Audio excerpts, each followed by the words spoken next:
안녕하십니까? 아름다운 특송 감사드립니다.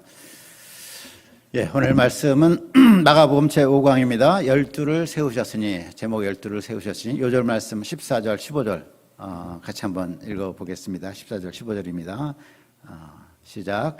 12를 세우셨으니 이는 자기와 함께 있게 하시고 또 보내서 전도도 하며 귀신을 내쫓는 권능도 가지게 하려 하심이로라.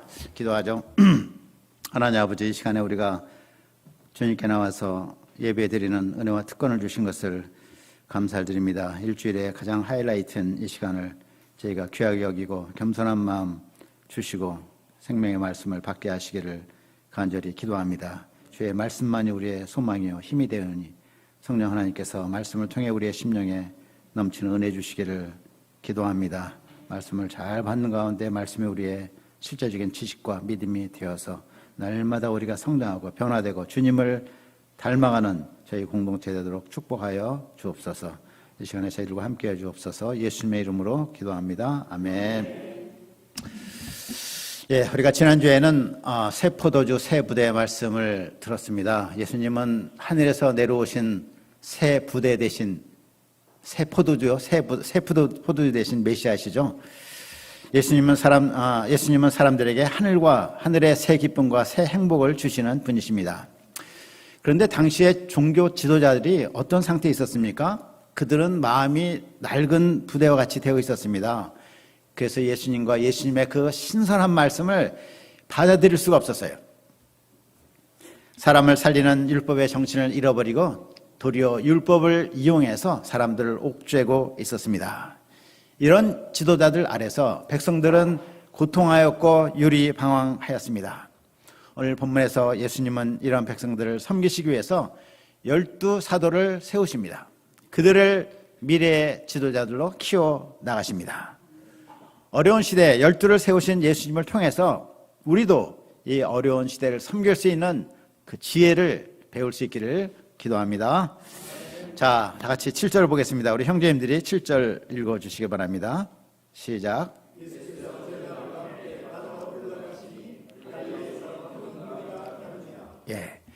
갈릴리에서 예수님을 따르는 큰 무리가 있었습니다. 그런데 8절을 보면은 이스라엘 남부지방인 유다와 예루살렘에서 또 동부지방인 이두메 지역과 그리고 심지어 그 북쪽에 있는 이방 나라 두로와 시돈에서도 많은 사람들이 예수님을 따릅니다. 그들은 나름대로 절박한 문제를 가지고 있는 것이죠. 병든 문제, 귀신 들린 문제, 이런 문제를 가지고 예수님께 나음받고자 나왔습니다. 그런데 예수님은 이들 위해서 무엇을 하십니까? 2절을 보니까 예수님은 작은 배를 하나 준비하도록 하시고 거기에 앉으셔가지고 말씀을 가르치십니다. 예수님은 그들의 절박한 문제를 모르셨을까요? 알고 계셨죠. 그러나 예수님은 그들에게 정말 더 중요한 하나님의 말씀을 우선적으로 전하셨습니다. 자, 무리들은 예수님을 만지고자 아주 필사적이었을 것입니다. 옷끝이라도 만져서 나음받고자 하였겠죠. 아픈 사람이 되어보지 않고서는 정말 그 아픈 사람의 형편을 우리가 이해한다고 말할 수가 없습니다. 많은 사람들이 병들고 또 귀신 들리고 예수님 앞에 엎드려 부르짖었습니다. 그 시대는 귀신 들리는 것과 질병으로 고통하는 시대였고 영적 지도자들은 그들을 도울 힘이 없었어요. 말씀의 권세가 있어야지 말씀으로 귀신을 쫓아내고 병을 낫게 하는데 그런 말씀의 권세가 없었습니다. 그런 가운데 예수님의 마음이 심히 무거웠습니다. 이들을 다 혼자 감당할 수도 없었습니다. 이런 상황에서 예수님은 무엇을 하십니까? 13절 말씀 같이 한번 읽겠습니다. 13절 시작. 또 산에 오르사 자기가 원하는 자들 부르시니 나온지라. 자, 예수님이 이제 산에 오르셨습니다. 산은 조용한 곳이고 또 하늘과 가까워서 굉장히 신령함을 느낄 수 있는 그런 곳이죠. 누가복음 6장에 보면 예수님이 이때 산에 오르셔가지고 뭘 하시냐면 기도하세요. 기도를 얼마큼 하시냐면 밤이 맞도록 밤새도록 예수님이 기도를 하세요. 그 시대를 섬길 지혜를 하나님께 구하는 그런 기도를 하신 것입니다. 많은 기도 예수님이 하신 일이 무엇입니까? 12제자를 부르셔요. 예수님을 따르는 사람들이 이미 많이 있었습니다. 그들 중에 12를 선택하신 것이죠. 12를 뽑으셨어요. 예수님의 제자가 되는 것은 내가 원한다고 되는 것이 아니라 무엇이 조건입니까? 예수님이 원하셔야 되는 거죠. 예수님이 원하시는 사람들을 부르시면 그 사람들이 제자가 되는 것입니다. 우리도 내가 원해서 내가 큰 맘 먹고 그때 정말 결단했지. 그래서 예수님의 제자가 된 거라고 생각을 하기 쉬운데 그게 아니죠. 맨 처음에 예수님이 우리를 보시고 택하셨어요. 우리 마음에 예수님을 따르고자 하는 소원을 주셨어요. 그래서 우리가 소원을 갖고 결단하고 주님을 따르게 된 것입니다. 선지자 이사야는 이렇게 말했습니다. 섬들아 내게 들으라. 먼 곳 백성들아 귀를 기울이라. 여호와께서 태에서부터 나를 부르셨고 내 어머니의 복중에서부터 내 이름을 기억하셨으며. 여호와께서 태에서부터 내가 어머니 뱃속에 있을 때부터 나를 부르셨고 내 이름을 벌써 기억을 하셨다. 이렇게 말씀해요. 사도 바울도 갈라디아서 1장 15절에서 말합니다. 그러나 내 어머니의 태로부터 나를 택정하시고 그의 은혜로 나를 부르시니가. 내가 어머니의 태에 있을 때 벌써 나를 택정하셨다. 이렇게 말합니다. 시편을 제가 읽어보니까 139편에 이런 말씀이 있더라고요. 내 형질이 이루어지기 전에 주의 눈이 보셨으며 나를 위하여 정한 날이 하루도 되기 전에 주의 책에 다 기록이 되었나이다. 내 형질이 이루어지기 전이라는 게 무슨 말이죠? 어머니 뱃속에서 내 세포, 내 몸을 이루는 세포가 만들어지기 전에도 벌써 나를 보셨다는 것입니다. 그리고 나의 날이 하루가 시작되기 전에 벌써 나의 날이 전부 다 주님의 책에 다 기록이 돼 있어요. 사람들은 세상을 살다 보면 내가 어쩌다 태어나갖고 시간이 흐르는 대로 내가 살아가고 있다고 생각해요. 시간이 흐르고 내가 거기에 맞춰서 열심히 살아간다. 그런데 우리가 예수님을 인격적으로 만나면 하나 깨닫는 것이 있어요. 이게 놀라운 깨달음인데, 내가 하나님께서 특별한 뜻 가운데 나를 만드신 존재구나. 그리고 하나님의 특별한 타이밍에, 그 시간에 나를 세상에 보내셨구나. 이거를 깨닫게 돼요. 즉, 내가 우연히 여기 있게 된 것이 아니라 나의 여기 있음은 필연이구나. 내가 반드시 이때 이곳에 있어야 되는 존재구나 하는 것을 깨닫게 돼요.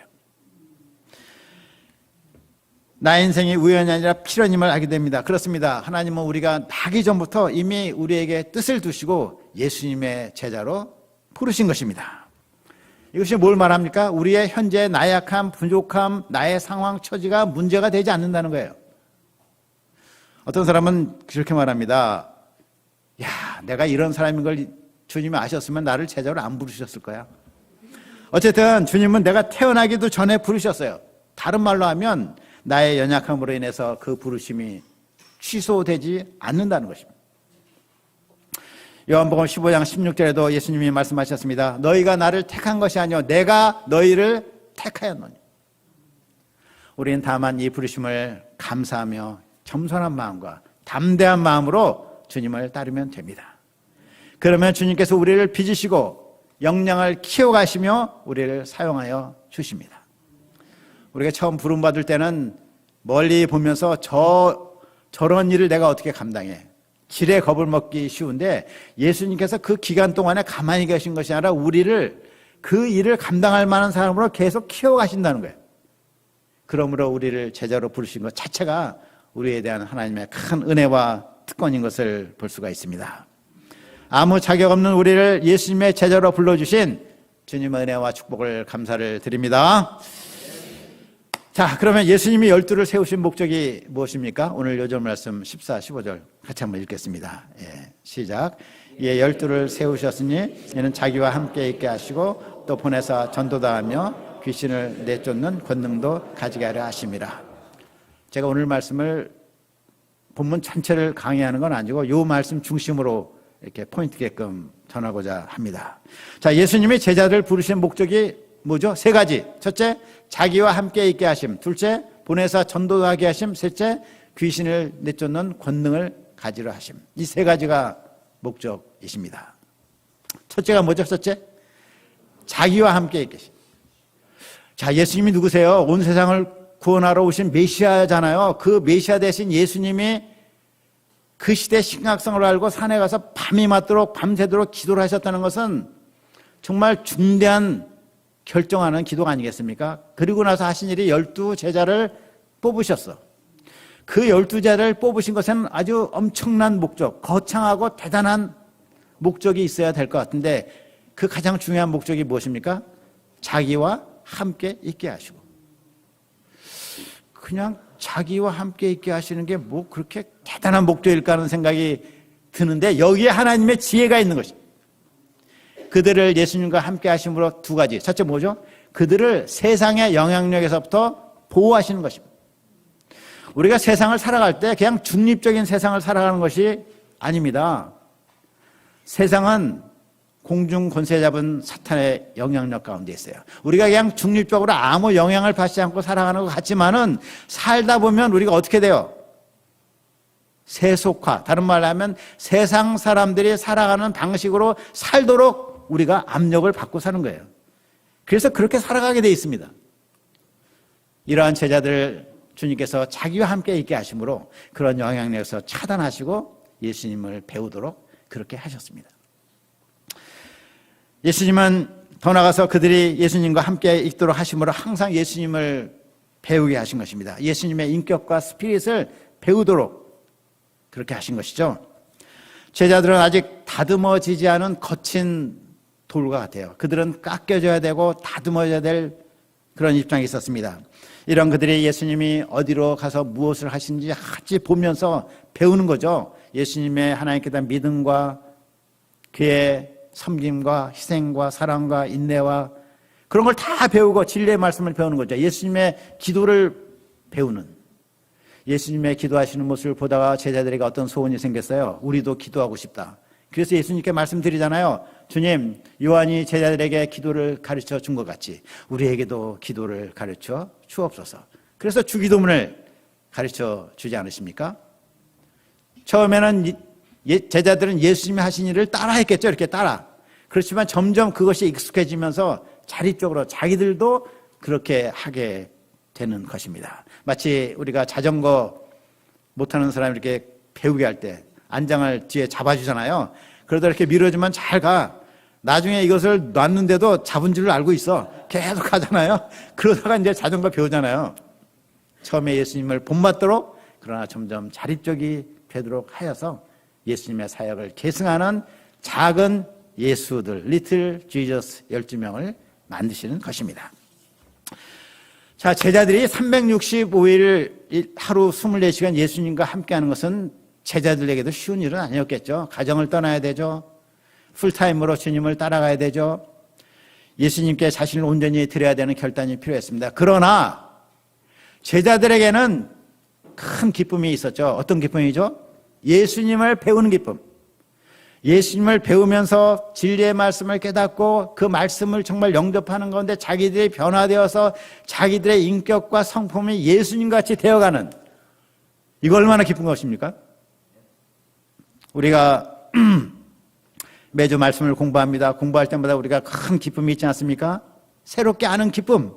그래서 내 자신이 예전보다 더 성숙해지고 겸손해지고 더 사랑의 사람, 인내와 온유의 사람으로 되는 것을 경험하는 것. 이게 제일 기쁜 것입니다. 무엇보다 예수님도 제자들과 함께 하시는 것이 예수님에게는 큰 투쟁이 되셨을 것입니다. 이 12사람이 그저 같이 있기가 유쾌한 사람들만은 아니거든요. 예수님은 프라이버시가 전혀 없으셨어요. 그러나 예수님에게도 기쁜 측면이 있어요. 뭐가 기뻤을까요? 제자들이 잘하는 거. 미숙한 사람들이 성숙한 사람들이 되고 거친 돌들이 깎여지고 다듬어져 갖고 영적인 지도자들이 되는 것을 볼 때 예수님은 크게 기뻐하셨습니다. 예수님은 장구한 역사 가운데 이들을 택하시고 그들을 한 사람 한 사람을 자기에게 빚어 가셨습니다. 자, 예수님의 제자 교육의 특징이 무엇입니까? 지식만 전달하는 것이 아니라 같이 지내면서 삶을 전수하신 소위 전인교육, 스승이 제자에게 모든 것을 넘겨주듯이 그 삶과 그 지식을 다 넘겨주셨습니다. 저는 우리 모임에서 지켜야 될 좋은 전통이랄까 이런 것이 많이 있지만 그 중에 하나가 우리의 삶을 제자들에게 전수시키는 것이라고 생각이 돼요. 이거는 정말 중요한 유산이라고 생각이 됩니다. 물론 우리 목사님들은 가정을 갖고 있기 때문에 24시간 양들과 함께 할 수는 없습니다. 그러나 최대한 시간을 같이 내어서 같이 시간을 보내는 것, spending time together 이런 말 많이 쓰는데 그 시간을 같이 보낸다는 것이 그것이 참 많은 그 교훈을 전해주는 방편입니다. 우리가 테이블 1대1 하지만 또 그 외에 시간을 내서 같이 밥 먹고 같이 또 산책도 하고 운동도 하고 어디 가기도 하고 이런 가운데 이렇게 전해주는 것이 정말 그 좋은 교육이에요. 예전에 저희 1대1 목사님은 저를 데리고 어디를 잘 갔냐면 공항을 잘 갔어요. 선교사님들이 오실 때 가실 때 공항을 김포공항, 인천공항 많이 갔잖아요. 옛날에 뭐 그때마다 갔어요. 그래서 100번 나가면 선교사 간다는 말이 있었잖아요. 그런데 공항 가는데 공항버스 같이 타고 가는데 오래 가잖아요. 1시간, 2시간. 돌아올 때 1시간, 2시간. 선교사님들 안 나오니까 기다리느라고 또 1-2시간.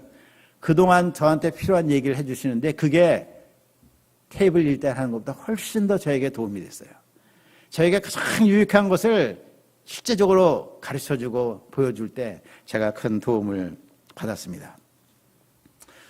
제가 이렇게 말하니까 어떤 분은 또 그렇게 말해요. 나는 너무 부족한 게 많아서 나랑 누가 함께하면 내 약점 다 보고 실족할까 아마 도움이 안 될 것 같아. 그런데 우리의 부족함은 그렇게 문제가 되지 않습니다. 내가 예수님을 배우고자 하는 마음만 있으면 돼요. 그런 자세만 있으면 돼요. 내가 아니라 예수님을 배우는 나를 보여주면 됩니다. 그래서 양과 내가 결국은 같은 친구요 동역자로서 예수님을 함께 배우는 그런 사람들이 되는 것입니다. 자, 예수님이 12를 세우신 두 번째 목적이 무엇입니까? 그들을 보내사 전도도 하며 복음을 전해서 사람들이 회개하고 예수님을 믿도록 하기 위해서 그들을 전도자로 키우시는 것이죠. 예수님이 이 땅에 오신 목적은 물론 우리의 현실 문제도 도와주십니다. 그러나 그것보다 더 중요한 게 무엇입니까? 복음을 알게 하시고 예수님을 믿고 죄사함 받고 구원을 받고 영원한 생명을 얻도록 하심이 더 중요한 목적이 아니겠습니까? 예수님은 이를 위해서 12를 전도하는 사람들로 키우십니다. 그런데 제자들의 이러한 전도 사역을 위해서는 뭐가 필요하냐면 권능이 필요해요. 권능.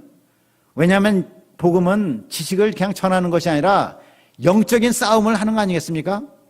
불신자들을 사로잡고 있는 악한 영들의 그런 세력과의 싸움을 하는 것입니다. 이 싸움을 인간적인 힘으로 할 수 없어요. 그래서 예수님이 그들을 영적 권세자로 만들어주시는 것입니다. 영적 권세자라고 해서 뭐 신기한 엑소시스트 능력을 가졌다는 것이 아니라 말씀의 권세가 있는 종들로 만드시는 거예요. 말씀의 권세가 있는 것입니다. 이상해서 우리는 예수님의 제자 삼는 사역의 특징을 이렇게 정리를 해봅니다. 첫째로 예수님은 길게 보시고 역사의식을 가지시고 사람을 도우십니다.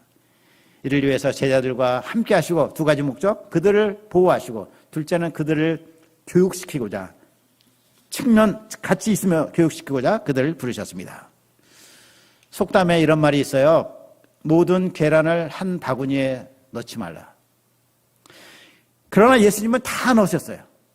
예수님의 공생의 3년간 12제자 양성에 자신의 인생을 다 들이셨습니다. 예수님은 플랜 B가 없으셨습니다. 둘째로 예수님은 목표의식이 분명했어요. 그 목표의식이 무엇이죠? 사람을 키우는 것. 사람을 키우는 것이 목적이었어요. 법이나 제도를 정비하지 않으셨습니다. 조직을 만들지 않으셨습니다. 건물을 짓지 않으셨습니다. 사람을 키우셨어요. 사람 키우는 것 보이지 않아요. 투자는 많이 되는데 잘하는 것 같지도 않아. 그러나 그것이 가장 중요한 것임을 알고 사람을 키우는 데 투자하셨습니다. 투자하시되 키우시되 그저 선하고 훌륭한 사람 또는 영적 지도자가 아닌 정치, 경제, 사회 지도자 이런 사람 키우는 것이 아니고 하나님의 말씀을 전할 수 있는 권세 있게 전할 수 있는 말씀의 종들을 키우신 것입니다. 나중에 보면 예수님의 사역이 실패한 것 같이 보입니다. 그러나 예수님이 이 방향을 끝까지 잡고 나가시고 예수님의 부활 승천 후에 초대교회가 형성이 됐는데 12 제자들이 모두 지도자들이 되었습니다. 사도행전을 보면 이들이 얼마나 빼어난 말씀의 종인가, 권세가 있는 종들인가를 우리가 보게 됩니다.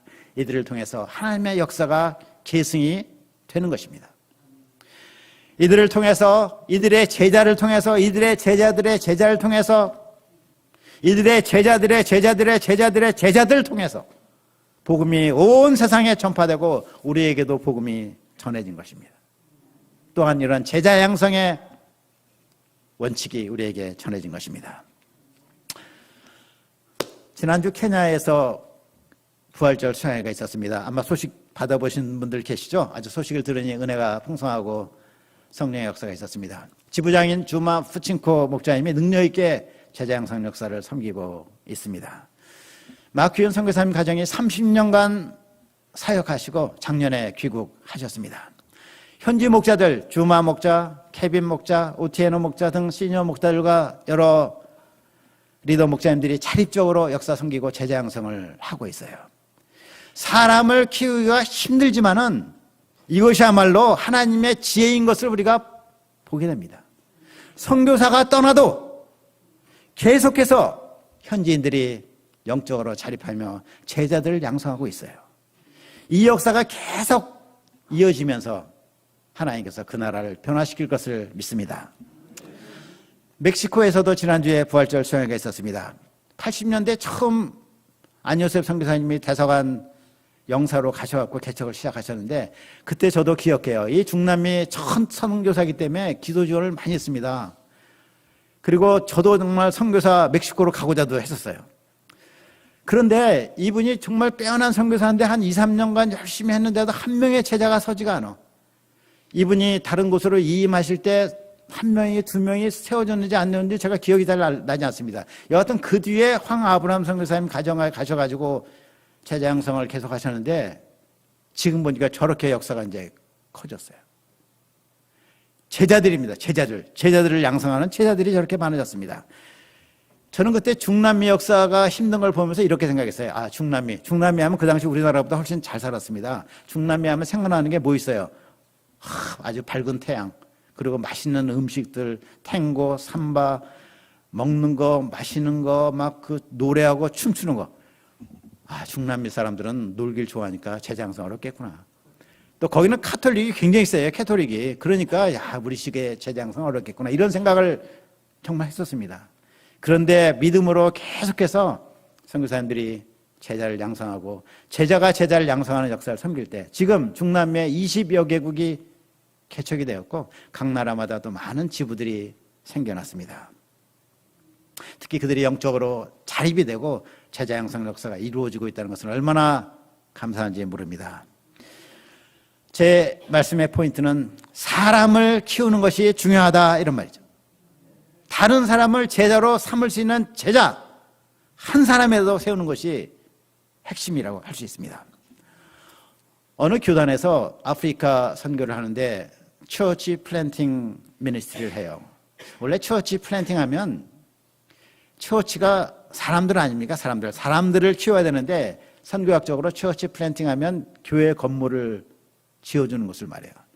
그래서 아프리카 가서 교회 건물을 지어줍니다. 경제적으로 후원해서 설비를 다 해주고 또 신학교도 건물을 세워줍니다. 어떤 커리큘럼을 제공해줍니다.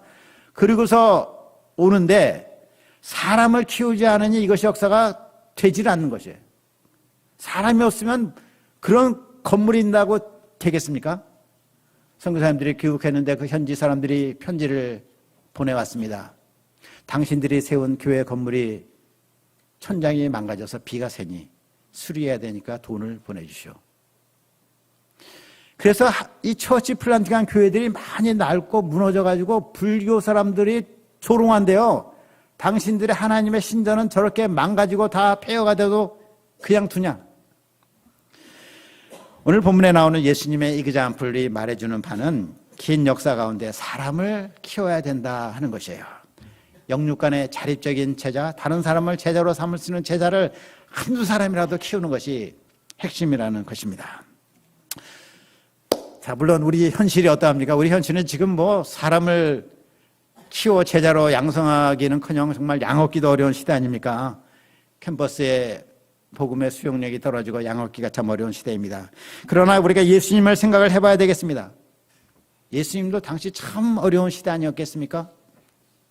종교 지도자들이 예수님을 핍박하고 결국 십자가에 달아 죽게 만듭니다. 많은 무리들이 방황하고 있었습니다. 그러나 예수님은 절망하지 않고 분명한 방향을 잡으시고 12 제자 양성에 자신의 생애를 들이십니다. 제 얘기를 잠깐 해서 이해를 해 주시기 바랍니다. 저는 1993년도에 영국에 주재원 선교사로 나갔는데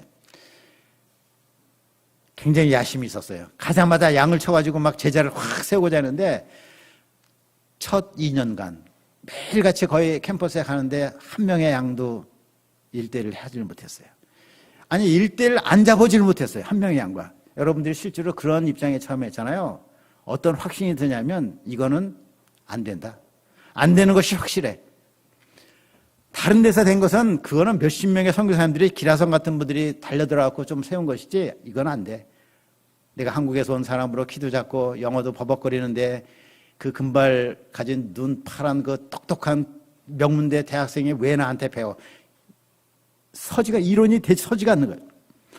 그런데 그런 실망 가운데 있다가 오병의 말씀을 붙들고 한 번 더 도전하다 할 때 하나님께서 한 명의 양을 보내주셨어요. 그 한 명의 양과 일대를 했는데 양이 말씀을 잘 받아.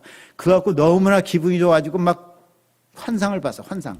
무슨 환상이냐면 이 세대 안에 영국을 정말로 하나님의 나라로 변화시키는 소망을 갖고 한 세대는 30년이잖아요. 30년.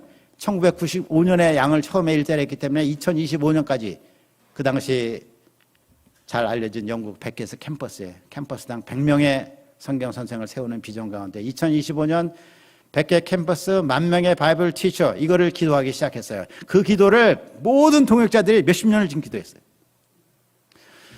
근데 2025년이 내년이잖아요. 뭐 이거 될 것 같지는 않습니다. 그러나 제가 게으르고 부족하고 기도가 약해서 이 기도가 그때까지는 이루어지지 않지만 그러나 한편 그 양이 처음 1대1 했을 때 그 양이 뭐 3년간 주일 예배에 나오지도 않았어요. 1대1만 가끔씩 했어요. 그런 양이 있던 상태에서 현재 상태를 보면은 현재 지금 이 순간에 영국에서는 부활절 수양회를 진행 중에 있습니다. 모든 강사님들이 전부 현지 목자들이 말씀을 전하고 50명, 60명 모여서 2박 3일간 수양회를 하는 것을 보면 그때와 지금을 비교하면 다시 한 세대를 가면은 하나님께서 100개 캠퍼스 10,000명의 성교 선생 이루시겠구나 하는 생각이 들어요. 그래서 이 기도를 계속 하기로 저는 결심을 하였습니다. 제자 양성은 마치 산 꼭대기에서 바위 하나 잡아가지고 굴리는 것과 같아요. 바위 처음에 하나 캐가지고 그거 처음 굴릴 때 얼마나 힘들어요.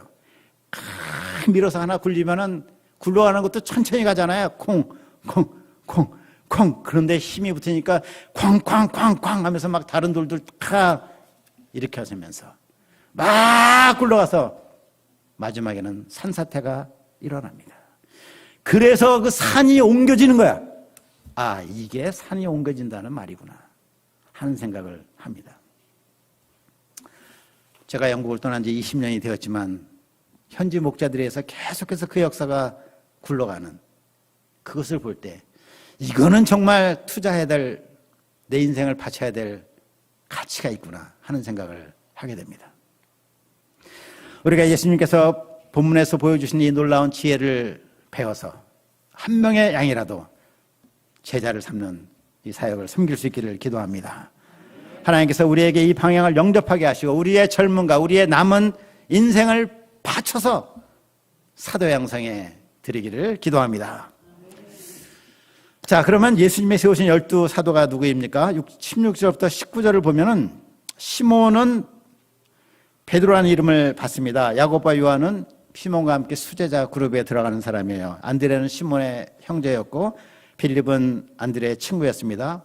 바돌로메는 가나 출신으로 나다나엘이라는 이름으로도 불리는 사람이었습니다. 마태는 우리가 아다시피 세리, 레위 출신이었고 도마는 의심이 많은 사람이고 알페의 아들 야고보와 다데오에 대해서는 우리가 아는 바가 없습니다. 가나나인 시몬은 열심당원이었고 마지막으로 가롯 유다는 예수님을 판 자였습니다. 자, 이상 12제자가 어떤 사람입니까? 4명은 어부 출신, 1명은 세리 출신, 1명은 열심당원, 6명은 몰라요. 우리가 모릅니다. 단지 공통적으로 12명이 확실한 것은 평범한 사람들, 보통 사람들이었다는 것을 알 수가 있고요. 예수님은 성경 지식과 경건 훈련 면에서 준비가 된 엘리트들, 가말리엘이나 니고데모 같은 사람들을 부르지 않으시고 평범한 사람들, 보통 사람들, 기성 종교의 틀 속에서 낡은 부대가 되지 않은 신선한 마음의 사람들, 젊은 사람들을 미래의 지도자들로 부르셨습니다. 20절, 21절 보면 예수님이 미쳤다는 소문이 들려서 친족들이 그를 붙들러 나옵니다. 또 22절을 보면 서기관들이 예루살렘에서 내려와서 예수님을 조사합니다. 예수님을 보니까 귀신을 쫓아내.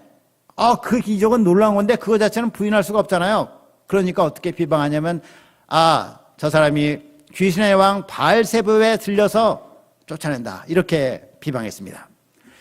그러나 예수님은 귀신의 왕의 힘을 빌어 쫓아낸 것이 아니라 도리어 귀신의 왕을 결박해서 그가 갖고 있던 소유를 강탈해가지고 자유케 하시는 그러한 성령의 역사 아니겠습니까? 이런 성령의 역사를 사탄의 역사다, 귀신의 역사다고 비방을 하였습니다.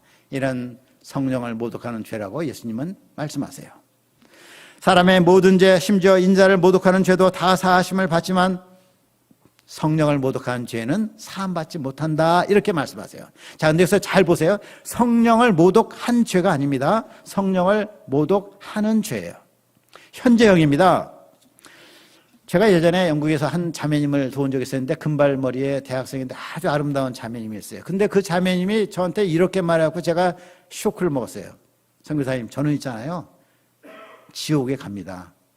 저는 지옥에 가는 것을 확실히 알고 있어요. 왜냐하면 제가 성령을 모독한 적이 있거든요. 그런 죄는 영원히 사함받지 못한다고 성경에 돼 있어요.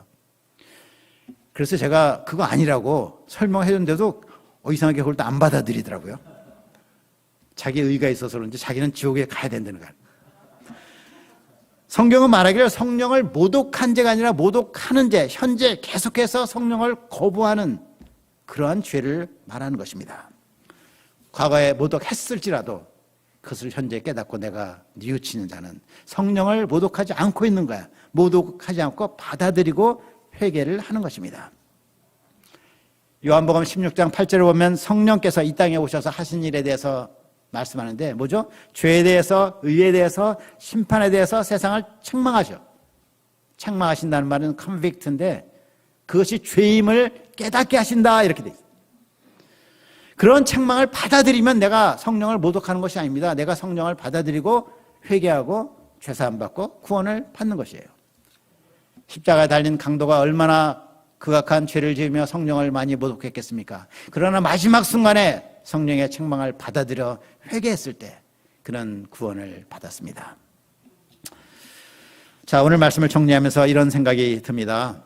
예수님은 많은 후보들 가운데 12제자를 픽하셔가지고 훈련하셨습니다. 그런데 지금 우리는 양을 얻기가 어려운 시대를 살고 있어요. 12명? 나한테는 양이 하나도 없는데. 양 있는 사람들도 뭐 1명, 2명 있는데요. 어떻게 12제자 양성을 하는가? 자, 기독교 역사에는 부흥이라는 것이 때마다 있어 왔습니다. Spiritual Revival이 있었어요. 이는 사람이 기획하는 것이 아니라 하나님이 주권적으로 하시는 일입니다. 그때는 이사야서 64장 1절처럼 하나님이 하늘을 가르고 강림하시는 때입니다. 가른다는 것은 찢어버린다는 거예요. 하늘을 찢고 하나님이 영적으로 내려오실 때가 있는데 그때가 바로 지상에서는 부흥이 일어납니다. 대표적으로 오래전에 미국에서 제1차, 2차 대각성운동이 있었습니다. 그때 영국에서는 존 웨슬리에 의한 큰 영적 부흥이 있었습니다. 우리나라의 경우 1907년에 평양 대부흥이 있었고 작금에는 1980년대 우리나라 한국교회 전체적으로 큰 부흥이 있었습니다. 우리 모임도 그때 부흥의 물결을 타고 외적으로 약 10배 정도 성장을 했습니다. 작년엔 에즈버리에서 부흥이 있었습니다. 이러한 부흥이 무엇이냐면 하나님께서 바다에서 큰 물결을 일으키신 것입니다. 사람이 하는 것은 그 표면에서 찰랑찰랑거리는 정도예요. 그러나 하나님이 부흥을 일으키시면 큰 물결이 되어서 그 지역에, 그 나라에 큰 변화를 일으킵니다. 그런데 하나님이 그러한 부흥을 일으키실 때 하나님은 준비된 사람을 필요로 하세요. 그런 사람을 통해서 부흥의 역사 가운데 큰 일을 이루십니다. 요즘 시대에는 부흥이 다시 올 때를 기다리고 있는 상태라고 할 수 있습니다. 분명한 것은 부흥이 다시 옵니다. 올해는 그때를 대망하면서 우리를 준비시켜 나가야 되는 것입니다. 하나님이 쓰실 만한 종들로 성장해야 되는 것입니다. 이러한 마음을 갖고 예수님의 12제자 양성을 우리에게 구체적으로 두 가지로 적용해 봅니다. 첫째는 우리 각자가 먼저 예수님의 빼어난 제자로 성장하는 것입니다. 이는 영적으로 척박한 때가 도리어 좋은 때입니다. 더욱 깊이 뿌리내리고 큰 나무로 성장할 수 있습니다. 우리 한 사람 한 사람이 성경을 잘 알고 권세 있게 가르칠 수 있는 제자들, 그런 제자들로 성장하는 그런 기도 제목을 가질 수 있기를 기도합니다. 둘째는 더 나아가서 우리에게 보내주신 소수의 사람들을 빼어난 제자로 양성할 수 있기를 기도합니다. 역사의 주관자 하나님 안에서는 언제나 이때가, 현재가, 지금이 제일 좋은 때입니다. 현재의 상황을 감사하고 우리 자신이 먼저 예수님의 빼어난 제자로 성장하며 소수의 사람들을 제자로 키워나갈 수 있기를 기도합니다. 결론적으로 예수님은 그 어려운 시대에 12제자 양성에 올인하셨습니다. 밀착하여 그들을 도우셨습니다. 그들을 능력 있는 전도자여 권세 있는 말씀의 종들로 세우셨습니다. 우리가 사는 이 시대에도 어려움이 많습니다. 이런 가운데 우리도 사도 양성이라는 분명한 영적 방향을 잡기를 기도합니다. 하나님께서 나로부터 시작하여 소수의 사람들을 빼어난 제자들로 세워주시기를 간절히 기도합니다. 하나님 아버지, 오늘 말씀을 통해서 사도 양성의 방향을 잡고 자신을 온전히 들이신 예수님을 배우게 하신 것을 감사합니다. 예수님의 이 귀중한 이 원리, 이 진리의 방향을 우리가 영접하게 도와주시고 어려운 시대지만 우리 자신이 먼저 예수님의 빼어난 사도, 예수님의 말씀의 종, 권세 있는 영적 지도자들로 성장하게 도와주시고 보내주신 소수의 사람들을 재장성하게 축복하시기를 간절히 기도합니다. 감사하고 예수님의 이름으로 기도했습니다. 아멘.